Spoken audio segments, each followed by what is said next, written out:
Good morning. Good morning from Watch that. beautiful Waynesville. We're having some technical difficulties early on this weird Saturday morning. Welcome to the Jonathan Crompton Show with Tuscola Football. It's David and Chuck, along with Jonathan Crompton, the head coach of Tuscola. Uh, wow, long night last night, but hopefully the sun's going to come up today. It's a weird morning out here. And if I bail, if you two, if I stand up and I'm not on screen for a little bit, I literally cannot breathe and walk this morning. I thought the little back issue was gone. Well, the good Lord above told me this morning that's not so, It son. was. It is not And I, gone. and I am struggling beyond belief, but it is what it is. But good morning to everyone out there. Thank that for you guys that are turning in. Thank you for tuning in. Uh, we'll see how we do. Adversity makes us better, or we get worse. And I got faith in where this place is headed. But anyway, good morning, Chuck. How are you? I'm doing well. Doing well. I hope everybody else is. Tough game last night, but you know what?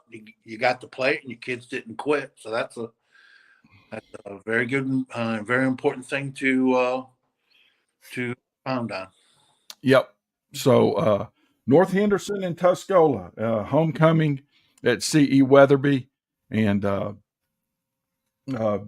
pretty decent crowd. Uh, a lot of enthusiasm and a pretty tough first half. A better second half didn't end well, but Jonathan, I kind of throw it to you for a minute. We'll go. Let's just go through the first half. I'll let you because I don't know what specific questions to ask, and I don't want to kind of go there. No, I mean, in the first half, I mean, we talked about it um, with the kids at halftime. We gotta start fast. We gotta start faster. We can't spot another team 30 point, or 30 minutes, as I call it, in the first half. Just of us not playing Tuscola football. I mean, I don't know the full statistics, but you know, overall, they couldn't run the ball. Our defensive line and our front seven came out and ready to play. Um, we just got to make a play in the back end when called upon. And that's part of football. We'll make sure we continue to go back um, and work it and get better. And the same thing on the offensive side. We got to make sure to help our defense. We got to make sure we stay on the field. We got to execute our game plan properly. And that's just part of a learning curve. I think our kids battle their butts off. But like I said, we cannot wait until halftime to get things going. It's just, I mean, that goes for any team in football, or really sports in general. But overall, just not the outcome in the night we wanted, but tough times don't last, but tough people do. That's interesting. You did get Mr. Jed West back. That little time off. That was he rusty? No. You give North Henderson credit for quote unquote changing up their defense, but it's nothing we've never seen. It was just it's called a 3-man front. They went to a 3-3 stack, which is 3 linemen, 3 linebackers stacked right behind them. And then, also it's called an odd front because there's 3 down linemen, 2 linebackers in the box, so 5, so odd. And try to play coverage. Well, at that point, you got to be able to run the ball. Like I said, we got to go back and focus on us and the basics and make sure we do our things properly. I preach every day alignment, assignment, execution. Our whole staff does, and we just got to make sure we execute better to begin with. Because if we run the ball in the first half like we did in the second half, a lot of other things open up as far as play action, because that's what you do against the 30 front. And like I said, give North Henderson credit for changing to a 30 front and going that route. And I know we're going to see that later in the year against a couple of our opponents. That's their MO. So it's nothing new to us. We see it every day against our defense. We just got to make sure, like I said, we got to make sure in the first half we just essentially take a deep breath and focus on the execution of our own game plan. Was any of the week's homecoming activities could be contributed, because a lot of times you have a bunch of things happening every day during homecoming week, and attention gets drawn to homecoming. Yeah. Was there, was the attention problem, due to maybe, No. I think our school and leadership club did a great job with our homecoming this week, just overall with all the little festivities. So no, that was not a distraction to us at all. Leading into the game, no. Gotcha. So come out and get the ball and just kind of get behind, and then they kind of they keep fighting back, and we get to halftime, and you could kind of feel, and this is where this is where you can kind of feel the air out of it at halftime, and you're going, uh-oh. And you guys came out and hit them in the mouth a little bit, because they hit us in the mouth a little bit, and they responded well, and just came back, and it was a good slobber knocker there for a while, all through the third and fourth quarter. Our kids really stepped up and made some plays and did some things, and that we didn't see in the first half. But again, at the end, on both sides, you got to, like you said, you got to make a play, especially at the end. We got to make a play. We're either side of the ball. It's not saying offense or defense. Hey, you got a chance. We got to make a play. And those are those things right there. Is that part of the process of you guys are still trying to teach that? And because again, the philosophies, everything's different, and I'm not making excuses for them, but this is not what they've done since they were 6 or 7 years old. So is that still part of the process that you got as you move into next week? Well, yeah, I mean the kids, we talked to them through the week, and just in passing, but yeah, I mean you can tell week to week they are getting more comfortable with what we're doing offensively and defensively. But it's, just as the days go on, just with the kind of how things go, but it is a learning curve, and practice is done a certain way. And, the first play of practice on Monday is one of the plays that I'm thinking is the first play of the game. You know what I mean? Like those things. So we can't have certain issues that, I'll talk with the team about, trickle down, that we don't mess up Monday through Thursday, and then on Friday it's a brain fart. But that, once again, it is a learning curve. I understand that, and I'm never gonna get upset at a teenager for something they haven't done their whole life, and then I know it makes sense in my head. You know what I mean? And that's because they're busting their butts. They don't quit. Our staff doesn't quit. Our administration doesn't quit. Our football team doesn't quit. When it comes to that stuff, so it is a good situation to be in that sense. It really is, guys. I'll never apologize for how we call a game offensively or defensively. It's just not going to happen. We know what we're trying to do going in. each week. That's why we meet and that's why we practice. And like I said, outside of 3 or 4 plays, our defense played a hell of a game. I'll just call it like it is. If I'm not mistaken, because sacks are against rushing yards, they probably had negative rushing yards. I haven't seen the actual stats. That's pretty hard to do over 4 quarters. Our defense bowed their neck last night, but outside of 3 or 4 plays, we just got to go make a play, and that's part of it. Offensively, we just got to go make a few more. It's just what it is. We got to make a few more. We got to make a few more early to not put the stress on ourselves late. And that's on me to put us in that situation.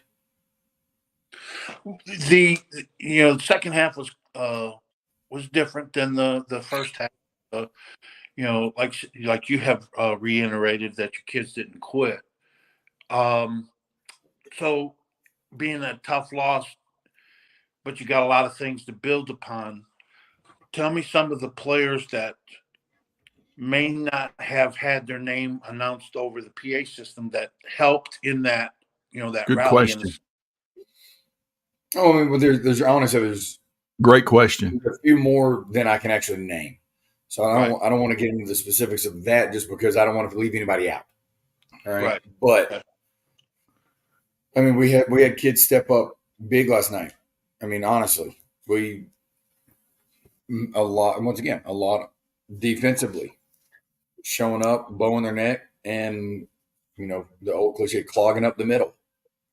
So it's not just one specific kid. And this is a conversation I was having last night. The beautiful, to me, this is an opinion, beautiful thing about football is you knowing you're 1/11th, but you've got to trust that your brother beside you knows and is going to do their 1/11th, while all you can do is hold down your part. That's the beautiful thing about football. And for a majority of the game, defensively, that's what it was. For a majority of the second half, offensively, that's what it was. Now we just got to put it together because I'm telling you, we're that close. Right. You go back and watch the film, and I know it's a gloomy day, and everybody's nope. Man, listen, I'm not built to be okay with losing. I'm just not. That doesn't how none of our staff is that way. Once again, none of our administration is that way. But I'm also an optimistic human being. And when you watch this film and you go, you know what? And we know, obviously, us knowing what we called and what we're wanting and all that, you go, phew. Just that, whatever it may be on whatever play, that one little bitty thing. But I also say this all the time. The littlest things make the biggest difference in life and in football. So the little things go the furthest way and show up the most. So we've just got to show up the little things and the small, minute details. Can I ask this, Chuck? Let me ask this, Chuck, real quick, because I know you've got another question. When you talk about the little things, the things that you guys do now, those little things are really, those are. I guess I need to ask it. The little things that you're talking about, they show up. Do they show up more when things aren't able to get executed because of the stuff? Well, yeah, they look like they're major things. Does that make sense? Yeah, I mean, it always is going to look like, oh, well, blah, blah, blah, whatever. Like I said, whatever it is, I'm not going to get into the details of that. But it always will look like, oh, well, they don't know what they're doing or this or that and blah, blah, blah, as far as the kids or whatnot. And once again, that's the furthest from the truth. It's just, do we get beat inside on one thing on one block, or do we somehow get rerouted outside, or did we, God forbid, get pinned on defense when they're running a toss sweep? Just the small things that happen in a game. But they look major when things aren't going, quote unquote, the way you want it at the moment, right? But when you're winning, all those things get overlooked by everybody on the outside. Does that make sense? Yes. Yes. So, like I said, we're a lot closer than people think, and that's what we were talking about last night. I mean, we really, really are. It's just we got to get over that little hump and stay the course and go better business. How's the psychic of your team after that tough loss? Obviously, none of them are built to want to lose, so they're obviously upset and pissed off, and as they should be. I would be a little upset if they weren't, you know. Right. But I hadn't talked to them. Obviously, none of them this morning. But I know the core group of guys that we've got. I know on Monday when we get back in the building, I know the attitude they'll have. Say it that way. Well, being that it was a tough loss, talk a little bit about specialty teams. Your special teams, are they improving? They are. Christopher Wells made a couple of big extra points last night. Excuse me. Nice field goal. Yeah, I was about to say you got a big field goal. We got Big field goal. got to make sure we don't get knifed inside by our wing. Just stuff like that. Really ensuring, like I know we're tired from offense that drive.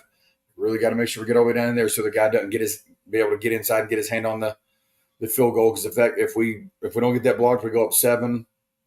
A little bit different of a game, like momentum wise, they're late. So just once again, little things that we got to just make sure we shore up. Before you ask the next question, Chuck, and I apologize to our folks, our sponsors. Jonathan can tell you, I'm barely in here today, but Orchard Coffee, our friends up at Orchard Coffee, saved me this morning, and I saw my man last night from Sutton and Sons down there on his post on the fence, and I love the fact that he's so passionate. Yeah, he takes this stuff. He's kind of like me in the fact that it ain't fun. Last night, the kids played their butts off, but at the end of the day, it's a W and an L. And just to look on Ryan's face, and he'll be right back in there, like you said, like your kids, Jonathan. They'll be back in there Monday. These folks are all in, and I just want to thank Orchard Coffee. Thank you. You saved us today, Chuck. I know you drank. Jonathan's probably on his 5th cup, and our friends up at Sutton and Sons. And when you're in town in 2 weeks, Chuck, we're taking our trip up there, and you're going to spend all your money before you go to Cherokee and win everything back. You'll go up there and spend all your money at our friends up at Sutton and Sons Antiques, and then we're going to go up there and get your coffee that you want so much. And then I'm going to sell you a car. But anyway, let's get back to our stuff this morning. Go ahead. We have two halves, and your kids are upset, but I get the sense that as you're talking about being this close, is you got some games coming up that you can flip the switch and turn this thing around. Sometimes that to winning a game is hard. Winning is hard. Losing's easy. You know that. You've said that many times. I'm wondering, just where I'm focusing on is that your team is close, but they're struggling through this, the skid. How do you address that with your team, your coaching staff? Where do you go from here? No, one, we got to look in the mirror. 2, we got to stay the course, right? Like I said, we're not built to quit and fold or any of those, adjectives you want to say. And, we'll be meeting as a staff here in just a little bit to go get ready for next week, because that's just part of it. We got to move on, right? Right. But at practice, obviously we got to, make it as game like as possible. And that's what we do. We just got it. And I guess we're going to make it a little more game like to where things don't speed up for you on Friday. They slow down for you on Friday. And, that's one thing that I've been on as a player. I was on both sides of that in practice to where when it sped up on game day, it was not as fun. You know what I mean? When it slowed down, it was more of a relaxing feeling, so to speak, as far as the game itself. So that, we go from there. Like I said, we look in the mirror, we make adjustments, and go with it. I've said it, since I've been here. There's competition is a phenomenal thing. So there will be players that have their chance to play, and show what they can do. We're gonna put the best 11 on the field, offensively and defensively, every week. Excellent. Yeah, so how are you guys? We talk about the kids all the time. How are you and your guys? How are you? Because I know you're not good. Because I see what I know where we're going. I see the ultimate vision of it. I see the tape of going, whatever it may be in the run game or the pass game or in coverage or, on a punt by going, okay, maybe we can do this or we can do that. And there's a little tweak that we might be able to get a fake or something that down the road. So, I mean, I'm fine in that sense because I trust our staff, our team. And I know I'm not an idiot. I know how people are, why'd you go for it on fourth down, blah, blah, blah. I'm never going to apologize for trusting my kids. I will never apologize. I'm going to say it again. I will never apologize for trusting my kids to get us a yard. That is never going to happen in my book. People can say, it's this isn't this. Well, get it. I'm the smartest man alive. You see what I'm saying? Right. You get it. You're a genius. You don't get it. You're a loser. So none of those things faze me in that sense because I know going in that is a predetermined situation in my mind before the game. We're in this situation, we can ice the game if we get this. I'm not gonna hesitate. Got it. Well, it's you're gonna get your team ready. Your coaches are all preparing everything. Go ahead, Dave. No, I was just going to tell folks are probably wondering why Jonathan is looking up and I'm looking up sometimes. It's the Ryder Cup. The Ryder Cup's on and we're getting our teeth kicked in and it's just not, it's just been a bad weekend all the way around for, with football and golf. So anyway, go ahead, Chuck. I'm sorry. No, I lost my train of thought. No, you didn't. You're smart. I know you always trust your kids. You're going to do that as predetermined. What went into your thought process into that time and making that call on that fourth down play? What was your thought process? Well, it's one of our best run plays. I don't know the decimal point number, but we average roughly 7 to 8 yards per carry on that exact run play. So the play itself, there's no hesitation, right? The predetermined, yes, we're running this personnel, this formation, this run. Now either right or left is going to be determined in the moment during the game. You know what I mean? Depending on what they're doing, do I want to run the ball right or run the ball left for that play? But yeah, I mean, like I said, there was no hesitation on the headsets. You can call it a high risk, high reward, blah, blah, blah. Nope, I call it trusting our team. Once again, I'm not going to apologize for that. I'm just not. Right. Did it put our defense in a bad spot? Yeah, I'll take that. I'm good with that. But once again, it goes back to, and this is the fun, or not fun, but the interesting part. I'll say it that way. I guess it's the only word I can think of. That, and it's till the day sports are done, whenever that may be. Obviously, probably never going to happen. You're either a genius or you're an idiot. There's always going to be that situation, right?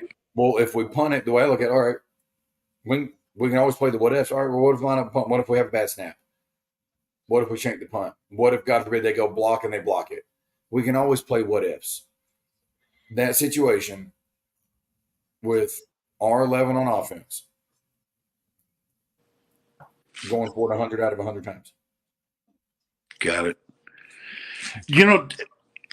Just take a moment talking about the future, getting better as your team. Take a moment and talk about that Thursday game with the junior varsity. Homecoming week. Why don't you tell us all about what took place Thursday night? Phenomenal football game, and I'm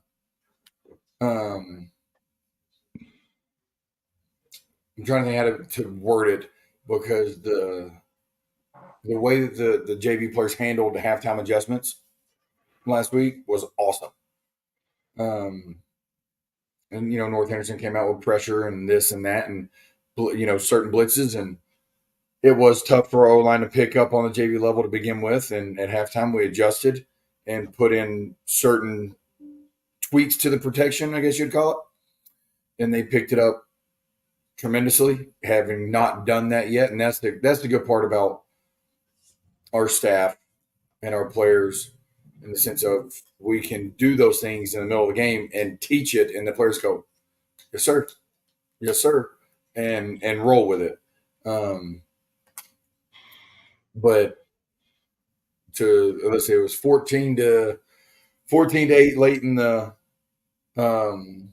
fourth. North Henderson is getting a drive going. They go down and score with a little under 3 minutes to go, in that range, like 2:30 something left. And they miss extra point. So it's 14-14. And we get the kickoff. Don't have to go 2 minutes. We got all 3 timeouts. Easy, a little easy completion throw, then run the ball. And there was an injury timeout, so we got to call them over real quick.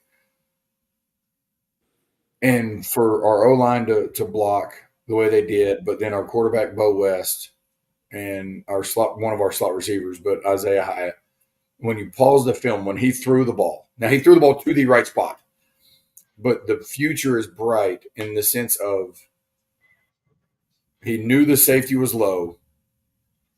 He saw the safety peek at the receiver and not him. So it goes back to he trusted his guy. And he laid up the seam route, which is a seam is a vertical pass route by a slot receiver, so not the widest receiver. And typically is one that you want to throw 18 or less yards, okay, on a seam. And he laid it up over the top because they had no deep safety. And he threw it, I'm trying to 6 yards before Isaiah was even at the safety, and trusted his guy to outrun the safety right down the middle and over the shoulder catch, touchdown. And you see that by freshmen, and you go, oh. Right? And him be able to come off the field and explain what he saw too. Right. Not, I'm just going to catch and throw. So those are the things that we see and we go, dang, he's in 9th grade. Like that type of stuff. Eli Freeman, our running back on JV, ran his butt off the other night. And the things that he's able to come off the field and tell you, hey, I didn't make that cut because of blah, blah, blah. We've come such a long way on the JV team. I mean, honestly, such a long way from the day that the freshmen were able to show up in the first day. And Houston McCracken has done a tremendous job with those kids during the week, calling the plays on Thursdays, them trusting him being able to just spit it out, go with it. So it's been Thursday was fun because then we go up 21-14, and they throw a reverse pass, and lo and behold, Isaiah Hyatt's now playing safety, goes back and intercepts the ball game over, and it was a great overall game. One of our corners, Halen Freeman, we added a semi corner blitz in the middle of the game, like semi. You're blitzing, but not blitzing because you're essentially just knifing the receiver to play the run. But if you see run, now you are going. If you see pass, bail back out. Let's just call it it is. Has he ever done that in his career, coming straight from middle school? No. And he did a tremendous job with it. I mean, so that's the stuff that we see, and you go, you know what?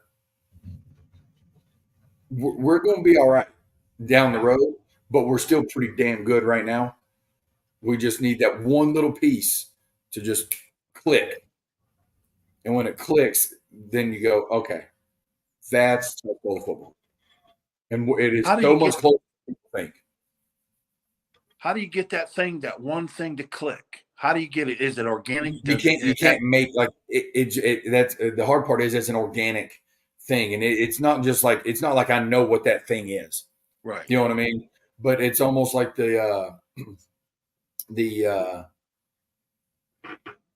that. Oh, there it is moment. Like right. You know what I'm saying? Like, oh, that I get that.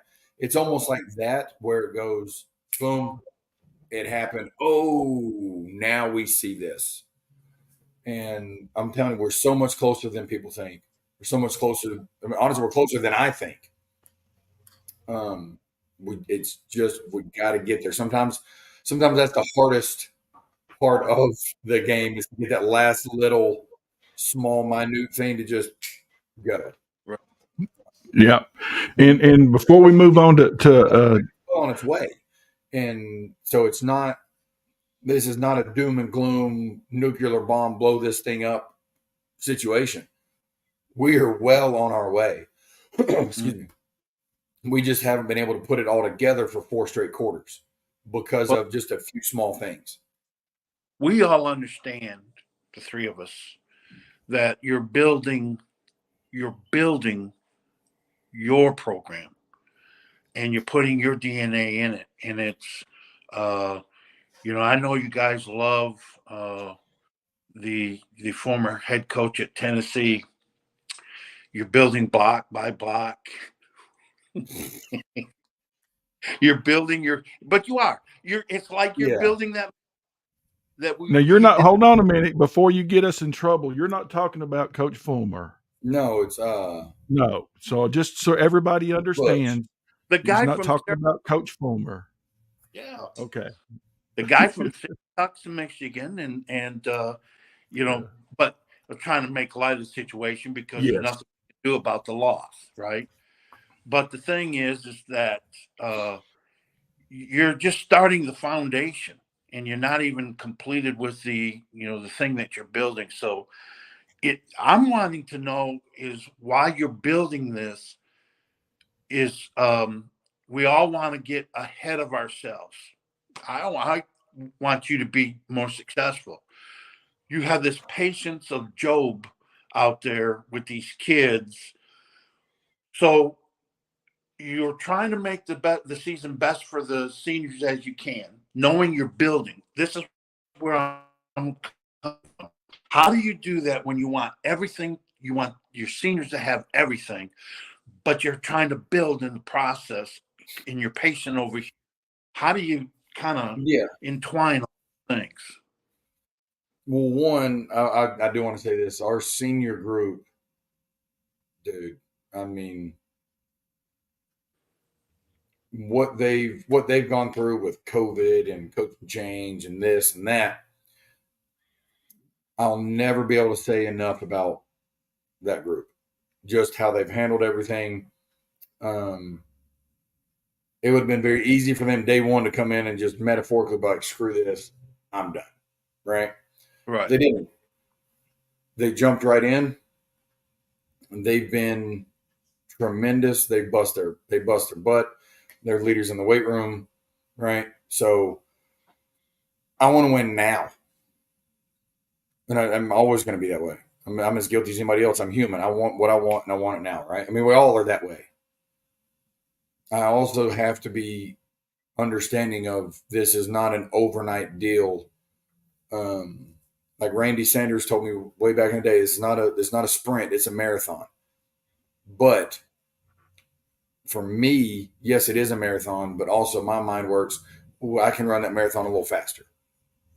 You know what I'm saying? Like in that sense, why don't I just go ahead and break the world record for a marathon?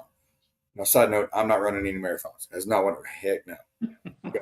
That is not happening. But I want it because I see what these seniors have put in. I see how they've bought into learning a whole new system.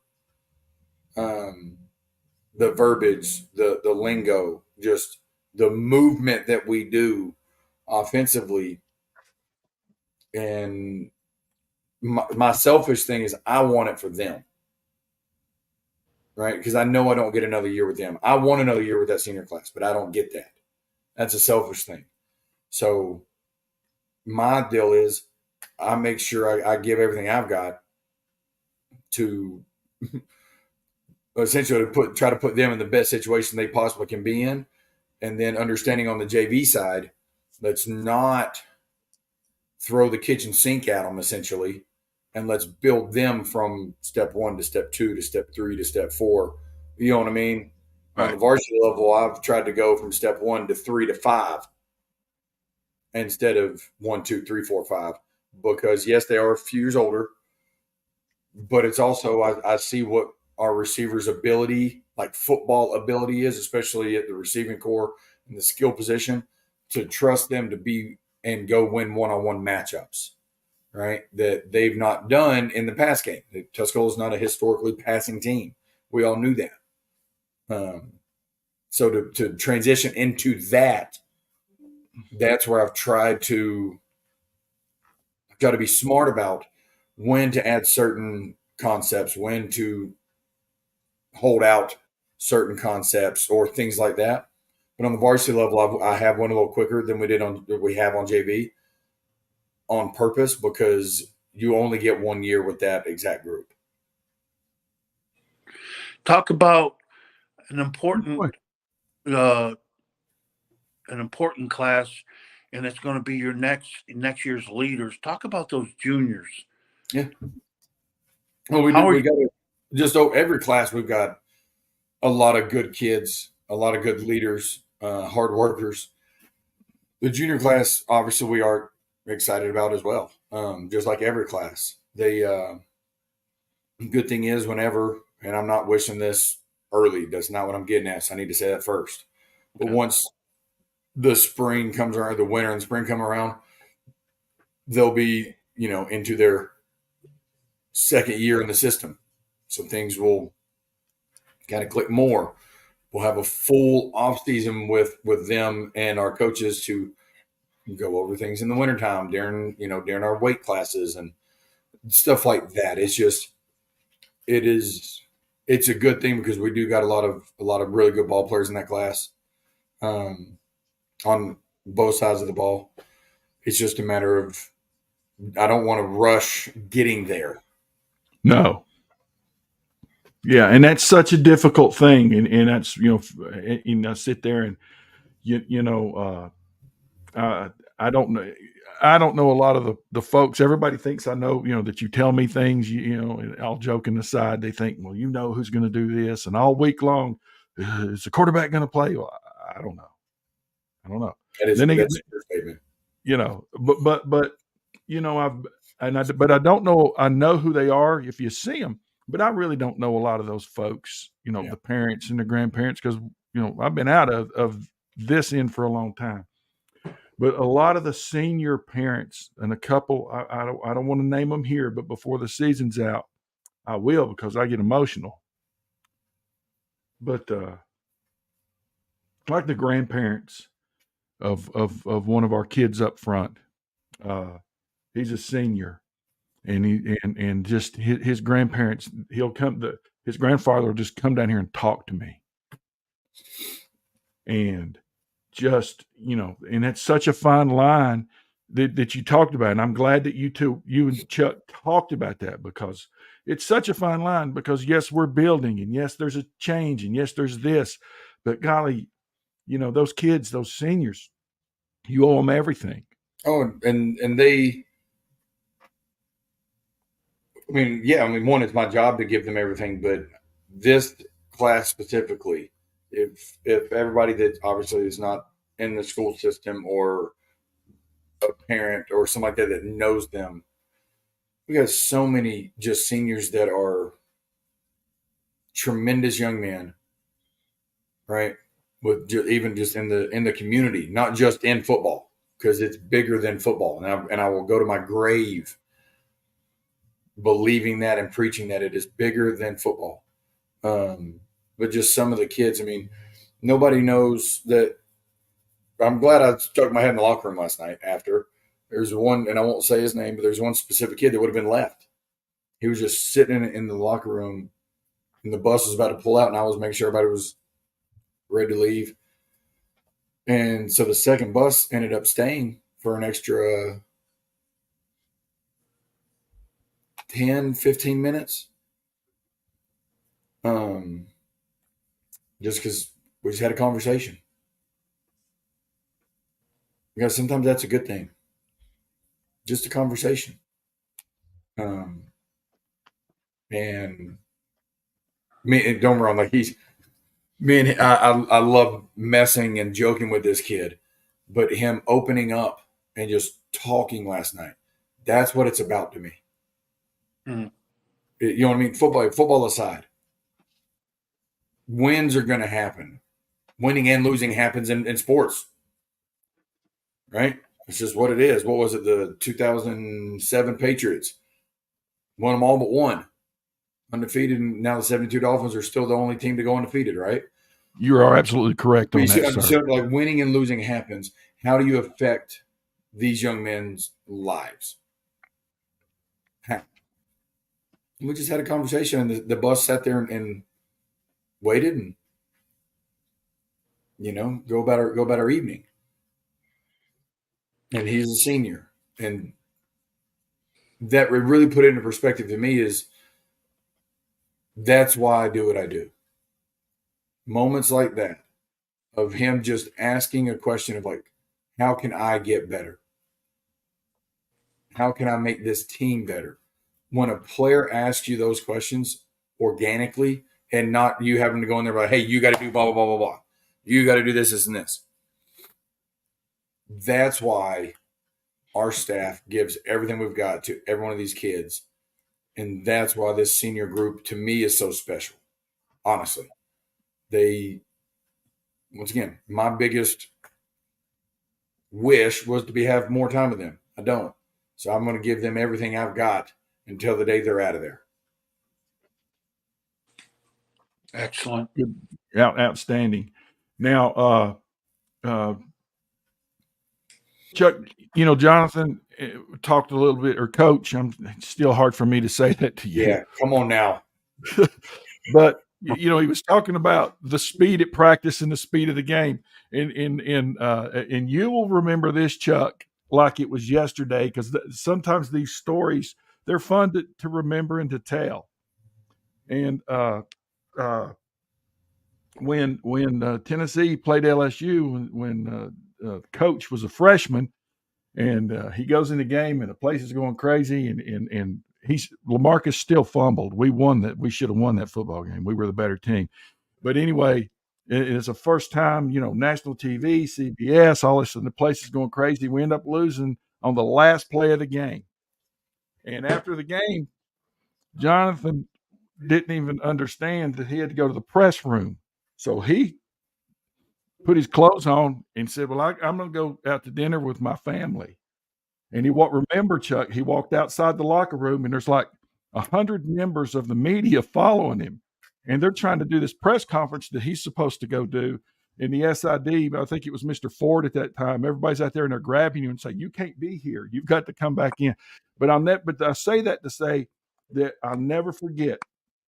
Coach Matthews was down there. Chuck was down there, and Coach Matthews or Chuck asked you a question when I think that night we just all went down and sat and had dinner, and they said, "What about the speed?" And they had like six first round draft choices, and they were good. You were just this 18-year-old kid, They were good, and you still beat them. But anyway, you said, "I just saw colors the first couple of 3 series. I just saw colors." And I'll never forget you saying that, because you said, "It's not what anyone would ever believe. I just saw colors." And then it slowed down as we went, but the first couple of 3 series was just that. And so I get what you're saying about practice and relating it and moving it on to Friday nights. So anyway, East Henderson. We're traveling to East Henderson. Yep. Kickoffs at 7:30. And again, a lot of these schedules for some reason have shown that our games are at 7, but kickoff is at 7:30 out at East Flat Rock. Our conference games are 7:30 for varsity. JVs are at 7, but varsity 7:30 for conference. And it's kind of technology is a weird deal. There's a kind of a stream on how it works where Max Preps automatically goes with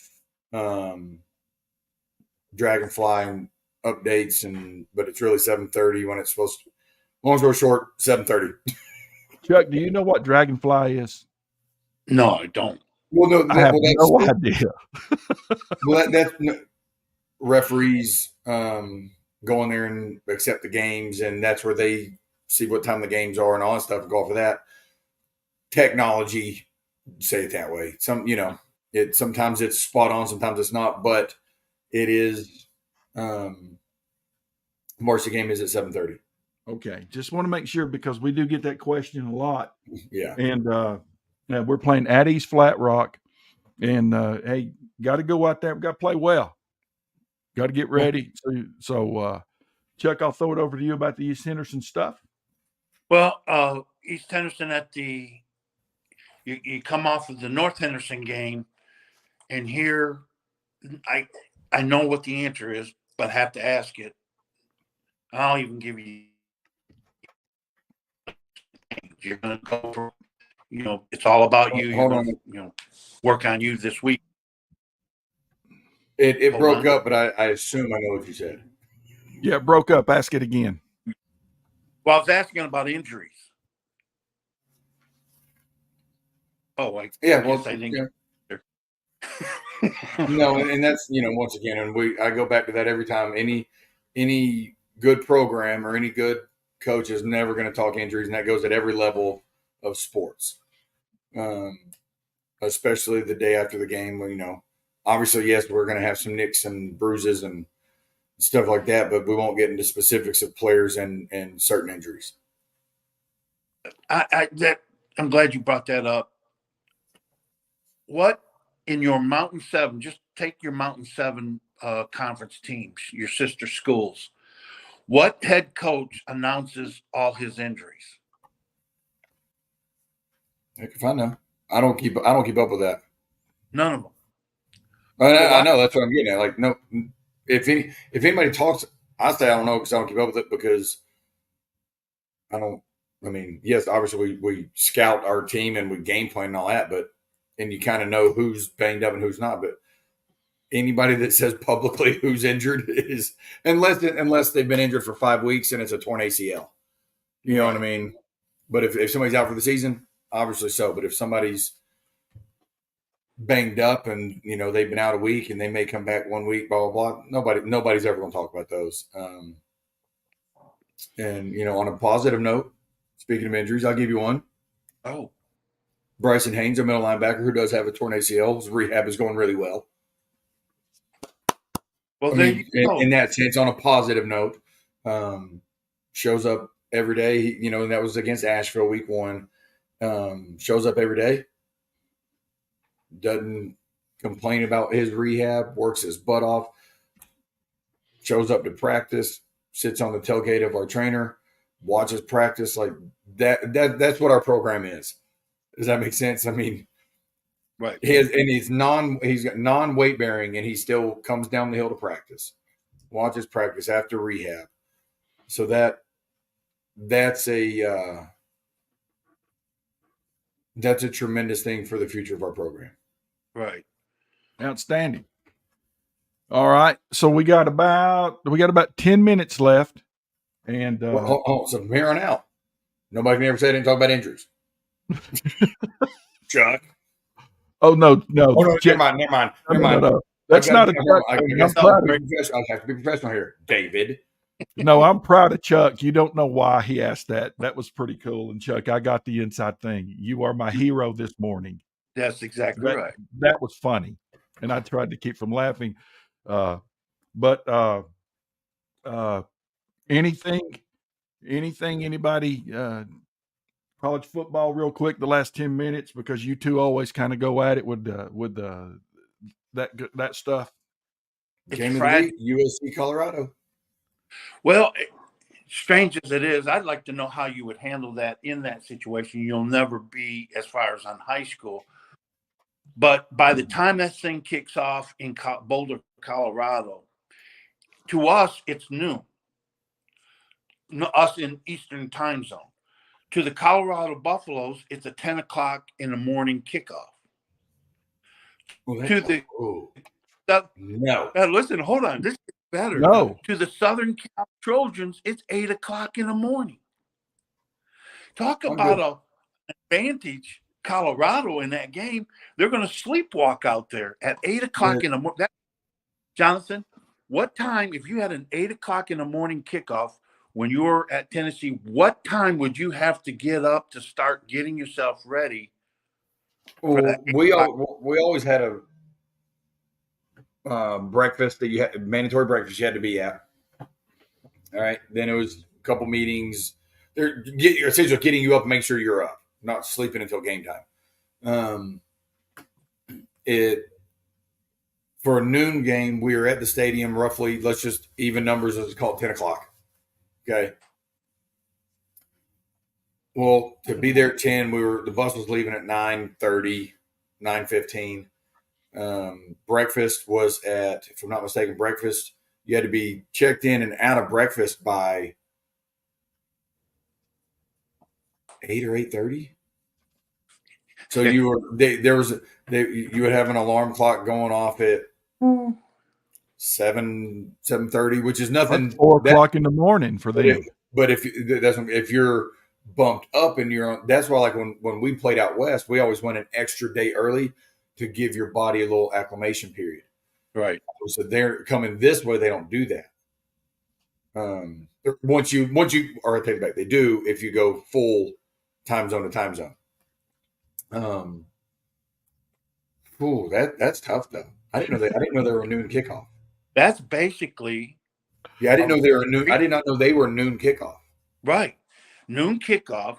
And so that's basically for the Southern Cal Trojans having to get up. Alarm goes off at 3:30 in the morning. So if they play at noon, that would be it'd be 9 a.m. for Southern Cal, but still 9 a.m. kickoff in their body time. I would be curious as what time they practice this week. Oh, yeah. I know if it's me, by God, that's what time we're going to practice. Well, but the hard part is you got class schedules. Right. So do you? Well, in today's world, who knows? Do you really have classes? I don't know. Yeah. We had to go to class. That's all I can tell you. I'm just going off of us. But you know what I'm saying? Like that's a tough one, man. I mean, honestly, I didn't know they played at noon. Yeah. That's a 9 a.m. kickoff for them internally, like clock. Getting up. I still think they have the advantage. Right. But here's the thing. To me, though that game, it's the battle of the offenses. I don't think either defense is great.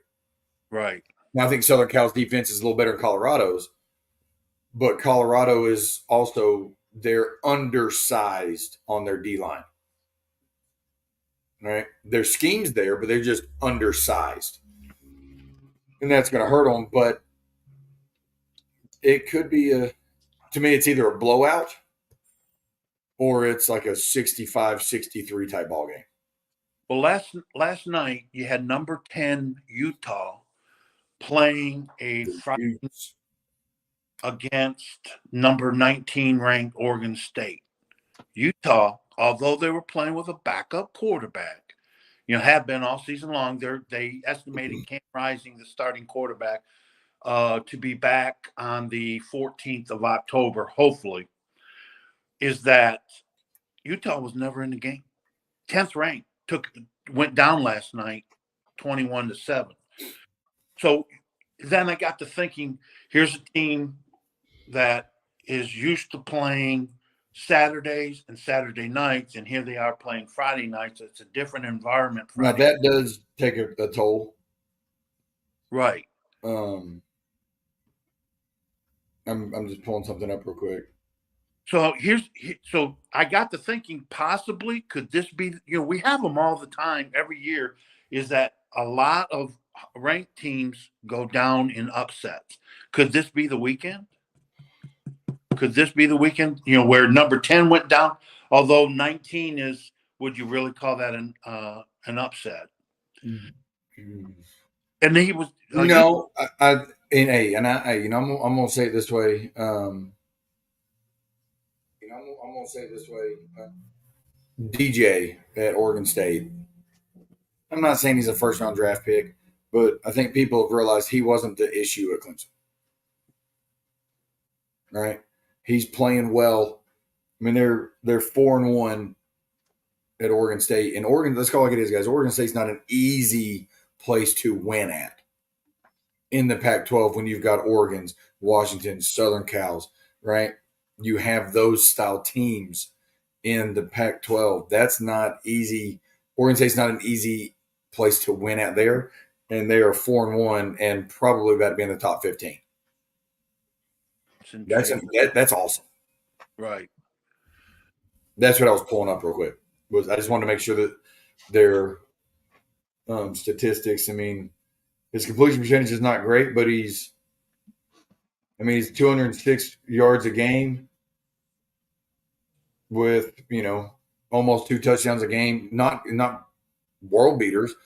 My God, they're 4-1, and this is what I tell our kids: individual statistics don't really mean anything to me at the end of the game. Does that make sense? I want everybody to go throw for 500 and have 500-yard receivers, 200-yard rushers in a game. But I want our team to be successful, and my God, Oregon State's being successful. So I give them credit. I do.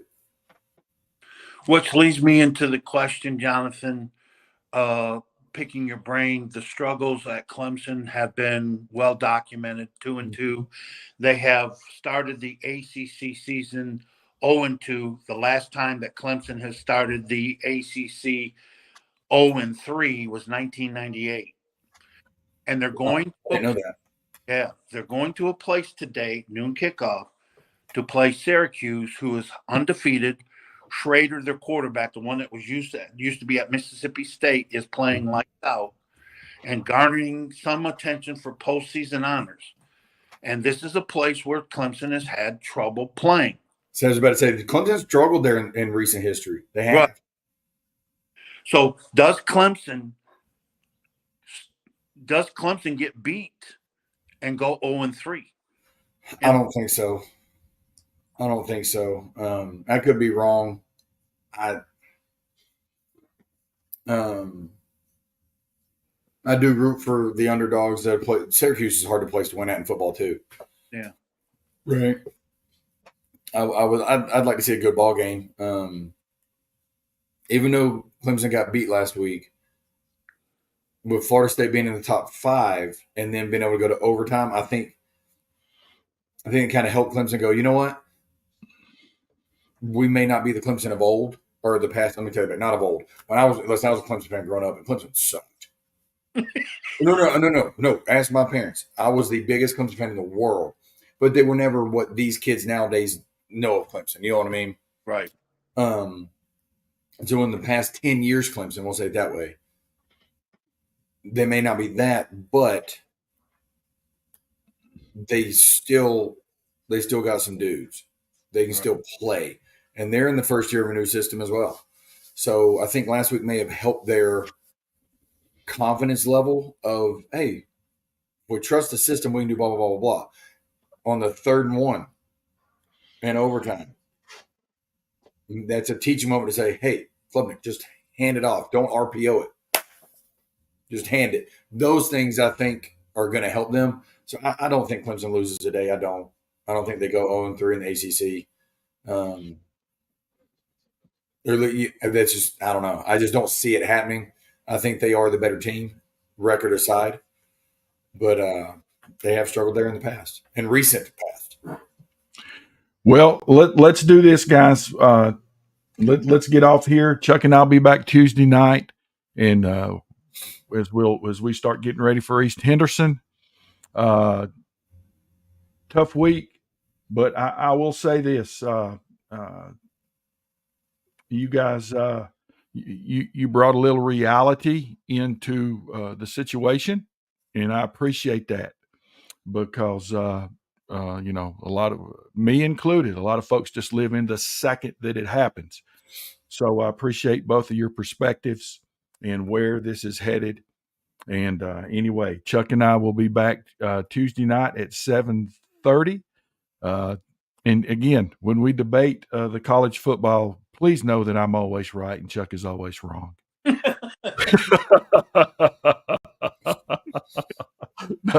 And how about those Orioles, baby? Yes. We're going to get off the Jonathan Crompton show. Anything you got to say, Chuck, before we go? No, I think that you just keep working hard and everything, because sucking everything out of the season as a player, that's what you want them to do. You want them to create those memories, because pretty soon they're going to be doing what I'm doing, and that is watching games, not playing games. Yep. I wish I could be playing games. So Yep. it ends. Yep, go ahead. Back. Yep. Coach, you, final words before we get out of here. No, just nothing more than we're going to keep going. We'll keep grinding, right? We'll keep our heads up because that's what we do. And just looking forward and excited for the future and this week ahead for the opportunity to go play another football game. All right, guys. We'll see you Tuesday night and have a great week. And